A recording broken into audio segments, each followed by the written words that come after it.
Say greeting to teacher. Good morning, teacher.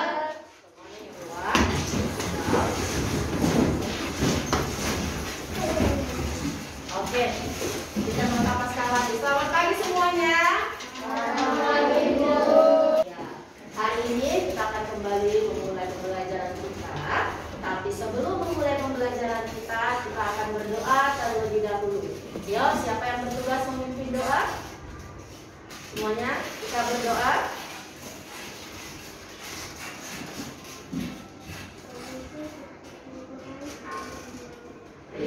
Amin. Oke, thank you Grace. Ya, sebelum memulai pembelajaran, aku mau bertanya, apakah ada hari ini yang tidak hadir? Semuanya hadir?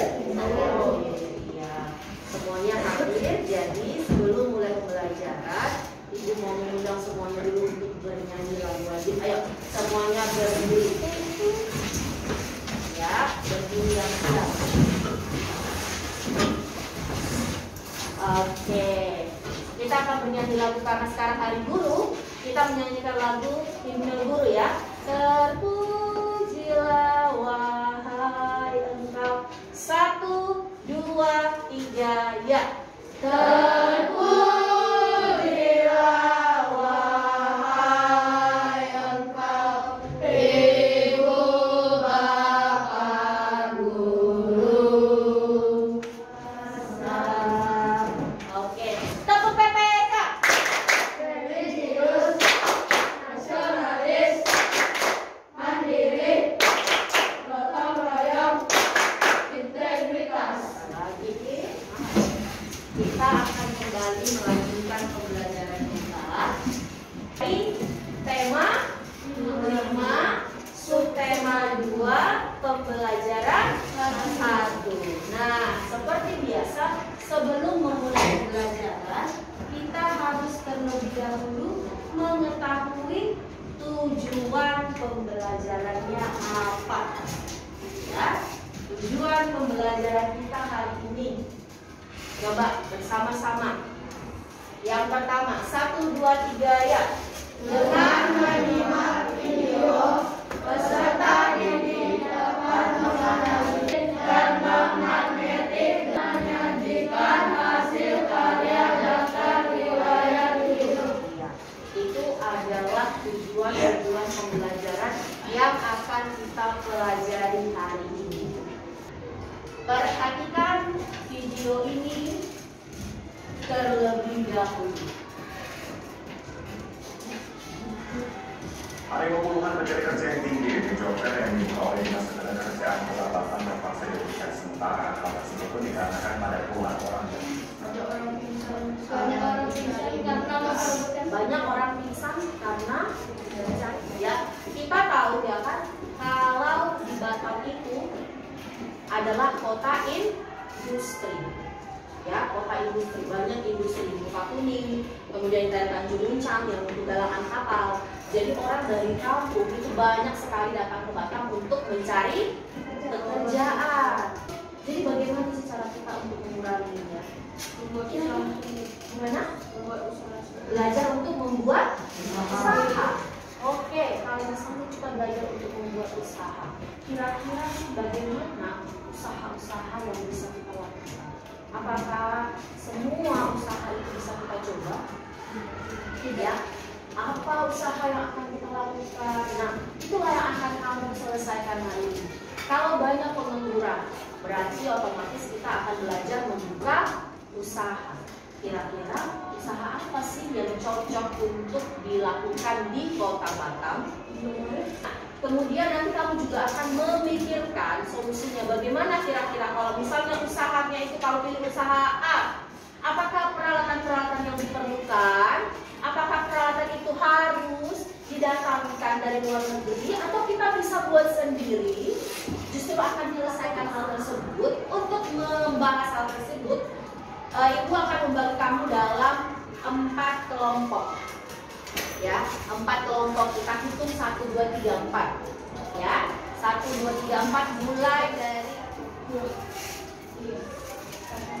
3, 2, 3, 3, 4. Jadi kamu buat kelompoknya, kelompok 1 yang dengan nomor 1 tadi semuanya di kelompok 1, 2, 3, dan 4. Yuk, 1 tadi sudah diperhatikan mengenai benih kayu, dan kamu tadi akan menemukan ya usaha-usaha yang akan bisa dilakukan. Nah, di sini seperti biasa akan ada lembar kerja kamu sebagai lembar untuk diskusi. Oke, kalian kan sudah menyimak berita. Kamu bisa melihat di situ langkah-langkah apa yang harus kalian diskusikan. Setelah itu kalian buka halaman selanjutnya. Coba dilihat halaman selanjutnya, itu juga masih sama. Tadi di situ kan sudah diingatkan kamu untuk mendiskusikan kira-kira apa sih usaha yang bisa dilakukan. Ya, nah, usaha-usaha itu menurut ide kreasi kamu. Lalu di bagian sebelah kalian diskusi kira-kira kalau misalnya kalian mau membuat usaha apa yang akan mau kalian buat. Coba nanti kalian diskusi. Apa sih yang harus dilakukan?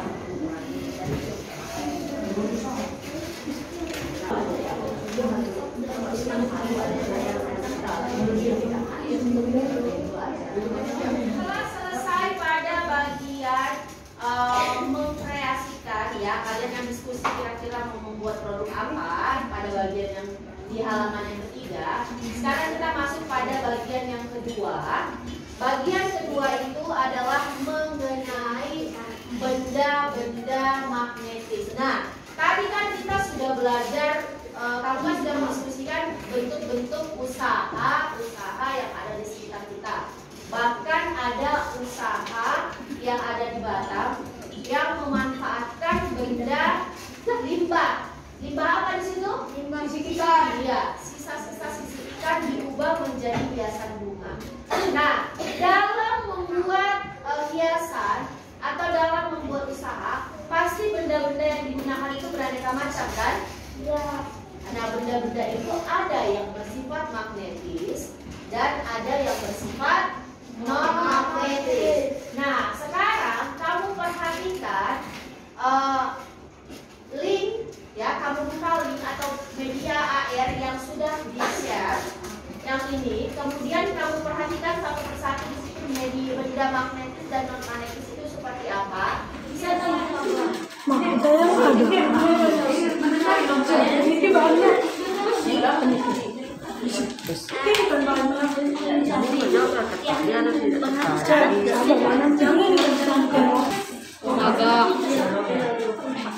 ini jawabannya.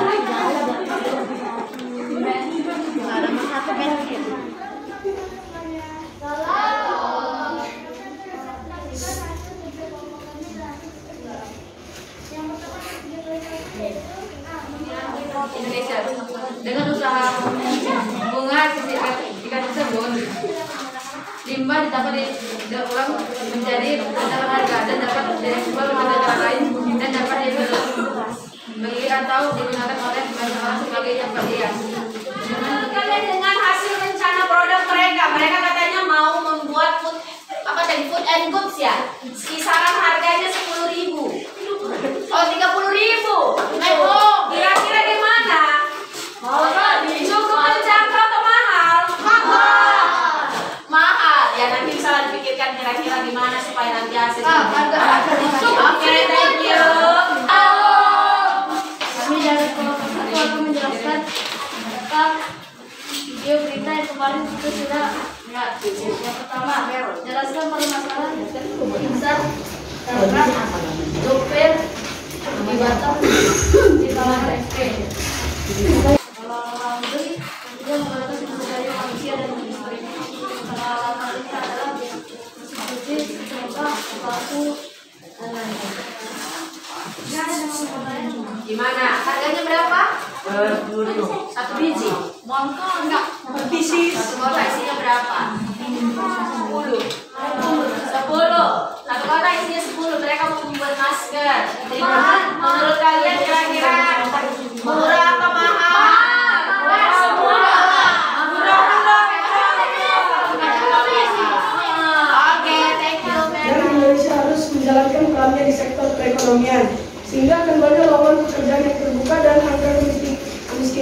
pengangguran akan berkurang.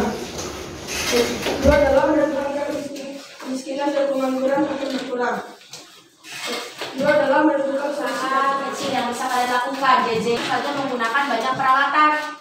Ada yang bersifat magnetis dan non-magnetis. Kalau yang magnetis biasanya terbuat dari apa? kayu. Magnetis. Yang terbuat dari plastik, kayu, karet itu bersifat non-magnetis. Kenapa dikatakan non-magnetis? Karena tidak memiliki sifat magnetis. Iya, tidak memiliki. Yes.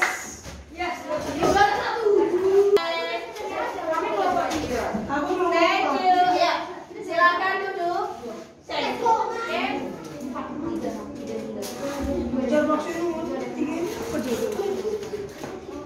Nomor 2 itu maksudnya salah.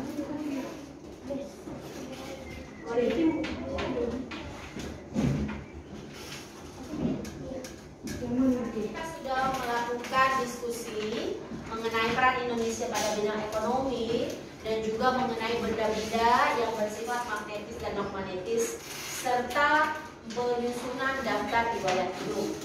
Kemudian kamu juga sudah selesai mengerjakan kuis. Sekarang siapa yang bisa memberikan kesimpulan hasil pembelajaran kita hari ini?